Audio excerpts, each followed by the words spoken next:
Hi viewers, நம்ம இன்றைக்கி இந்த வீடியோவில் எதை பற்றி பார்க்க போகிறோம் அப்படின்னா இயற்கை முறையில் நெஞ்சு சளியை எப்படி குணப்படுத்தலாம் அப்படின்றத பற்றி பார்க்க போகிறோம்.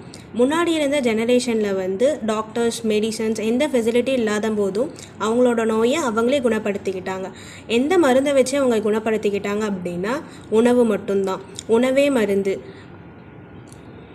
இப்போ இந்த வீடியோவில் நம்ம எந்தெந்த உணவு வச்சு நம்மளை சளி, இருமல், ஜலதோஷத்தை சரி பண்ணலாம் அப்படின்றத பற்றி சொல்ல போகிறேன். நம்ம வீடியோக்குள்ளே போகிறதுக்கு முன்னாடி இந்த சேனலை ஃபர்ஸ்ட் டைம் பார்க்குற மாதிரி இருந்தால் சப்ஸ்கிரைப் பண்ணிக்கோங்க. அப்படியே பக்கத்தில் இருக்க பெல் பட்டனை கிளிக் பண்ணிக்கோங்க. வாங்க வீடியோக்குள்ளே போகலாம்.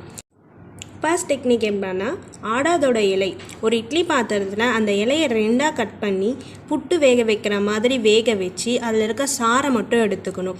அது ஒரு 50 ml எடுத்துக்கணும். ப்ளஸ் அது கூட ஒரு 15 ml தேனை கலந்துக்கணும். ஒரு வேளைக்கு 10 ml குடிக்கலாம். டெய்லி ஒரு 5 to 6 டைம்ஸ் குடித்தா நம்மளுக்கு கோல்டு சீக்கிரம் சரியாகும். அப்புறம் நம்ம சளி கூட பிளட்லாம் சில பேத்துக்கு வரும், அது க்யூர் ஆகும். நெக்ஸ்ட், குழம்பு. எந்த குழம்பு வச்சா நம்மளுக்கு அந்த சளியை சரி பண்ணலாம் அப்படின்னா பூண்டு குழம்பு.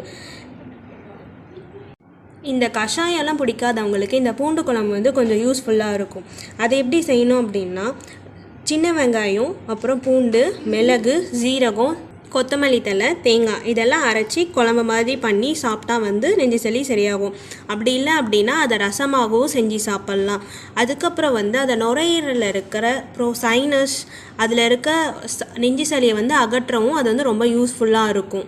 இந்த மழை பனிக்காலத்திலாம் பிடிக்கிற நெஞ்சு சளி எப்படி க்யூர் பண்ணுறது அப்படின்னா, கண்டாங்கத்திரிக்காய் அப்படின்னு ஒரு கத்திரிக்காய் இருக்குது. அதை எப்பயும் போல் நம்ம கத்திரிக்காய் செய்கிற மாதிரியே செஞ்சு சாப்பிட்டா நம்மளுக்கு நெஞ்சு சளி போக யூஸ்ஃபுல்லாக இருக்கும்.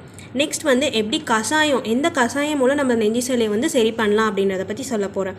சுக்கு, மிளகு, தனியா, திப்பிலி, சித்திரைக்காய் இது எல்லாமே ஒரே அளவில் எடுத்து இடித்து கஷாயமாக காய்ச்சி குடிக்கணும்.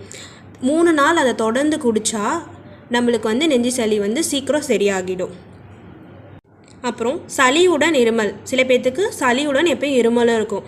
அந்த மாதிரி இருந்தால் இஞ்சி சாறு, எலுமிச்சை சாறு ஒரே அளவு எடுத்து தேன் கூட கலந்து குடிக்கணும். இது எல்லாருமே குடிக்கலாம். எந்த வயசுக்காரங்களும் இதை குடிக்கலாம். அப்புறம் இன்னொன்று, இஞ்சி, மிளகுத்தூள் இது ரெண்டும் ஹாட் வாட்டரில் நல்லா கொதிக்க விட்டு 5 to 10 minutes வச்சுருக்கணும். அந்த மாதிரி எடுத்து தேனில் மிக்ஸ் பண்ணி குடித்தாலும் நம்மளுக்கு சளி சீக்கிரம் சரியாகிடும். சில பேர்த்துக்கு நெஞ்சு சளி இருந்தால் தொண்டை கரகரப்பு, தொண்டை வலி, டேஸ்ட்டு தெரியாமல் இப்படிலாம் இருக்கும். அப்படி இருந்தால் என்ன பண்ணுறது அப்படின்னா, திப்பிலியை நெய்யில் நல்லா வறுத்து பொடியாக இடிச்சிக்கணும். அதுக்கப்புறம் அதை தேனுடன் கலந்து காலையிலையும் மாலையிலையும் சாப்பிட்டா நம்மளுக்கு அந்த டேஸ்ட் திரும்பியும் நம்மளுக்கு அந்த டேஸ்ட் வந்துடும், தொண்டை வலியும் போயிடும். அப்படி இல்லைன்னா திப்பிலி, இஞ்சி, மிளகை காய்ச்சி சுடு தண்ணி நல்லா கொதிக்க வச்சு குடித்தாலும் நம்மளுக்கு அந்த தொண்டை வலி, டேஸ்ட் தெரிகிறது எல்லாம் சரியாகிடும். அடுத்தது, வேப்ப எண்ணெயை நல்லா சூடுபடுத்தி எடுத்துக்கணும். அதை நெஞ்சு, விலா எலும்பு, முதுகு எல்லா இடத்துலையும் நல்லா தேய்ச்சிக்கணும். அதுக்கப்புறம் அதில் கோதுமை மாவு தவிடு இல்லைன்னா கோதுமை மாவே வறுத்து அந்த இடத்துல ஒத்தடம் கொடுத்து எடுக்கணும். அப்படி கொடுத்தா நம்மளுக்கு இருக்க நெஞ்சு சளி முழுமையாக நீங்கிவிடும்.